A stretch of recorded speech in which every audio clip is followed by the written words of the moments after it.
Hello everyone, আজ আমি তোমাদের সাথে চলে এসেছি বাড়িতে তৈরি ডিম কষার রেসিপি নিয়ে। দেখো, প্রথমেই আমি এখানে উপকরণ হিসেবে নিয়ে চলে এসেছি দুটো আলু, দেড়খানা পেঁয়াজ, কয়েকটা লঙ্কা, 5 কোয়া রসুন আর কয়েক টুকরো আদা নিয়ে। আর যেহেতু ডিমের কষা হচ্ছে তাই ডিম তো লাগবেই। এবার আমি প্রথমেই মশলাটাকে রেডি করে নেব।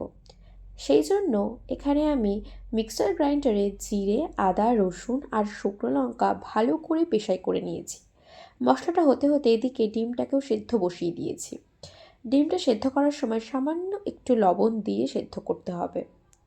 দেখো, এদিকে কথা বলতে বলতে কিন্তু ডিম সেদ্ধটা হয়ে গেছে। এদিকে আমার সমস্ত কাটাকুটিও প্রায় কমপ্লিট হয়ে এসেছে। এবার চলো রান্নাটা শুরু করা যাক। তার জন্য প্রথমেই আমি কড়াইতে তেল গরম করে একে একে কেটে রাখা আলুগুলোকে ভেজে নেব। আলুগুলোকে ভাজার সময় এখানে আমি পরিমাণ মতো নুন হলুদও দিয়ে নিয়েছি। এবার আলু ভাজা হয়ে গেলে আলুগুলোকে একটা প্লেটে তুলে নেব। তারপর ডিমগুলোকেও কিন্তু ভেজে নিতে হবে। ডিমগুলো ভাজার আগে তাতে ছুরি দিয়ে আমি কয়েকটা কাট দিয়ে নিয়েছি, যাতে ডিমের মধ্যে নুন ঝালটা ঠিকমতো ঢুকতে পারে। ডিমটা কিন্তু 1-2 মিনিটের মতো ভাজলেই হবে, বেশি ভাজার দরকার নেই। ডিমটা হালকা ভাজা হয়ে গেলে ডিমটাকে তুলে নিয়ে কড়াইতে জিরে ফোড়ন দিয়ে পেঁয়াজগুলোকে ছেড়ে দিতে হবে। পেঁয়াজটাকে কিন্তু হালকা লাল লাল করে ভাজতে হবে।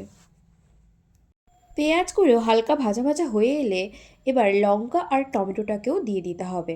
তারপর সব ভালো করে ভাজা হয়ে আসলে আগেই যে মশলাটা করে রেখেছিলাম সেটা দিয়ে দেব। এবার স্বাদ মতো নুন, হলুদ আর কালারের জন্য কাশ্মীরি লঙ্কার গুঁড়ো দিয়ে ভালো করে মশলাটাকে কষাতে হবে।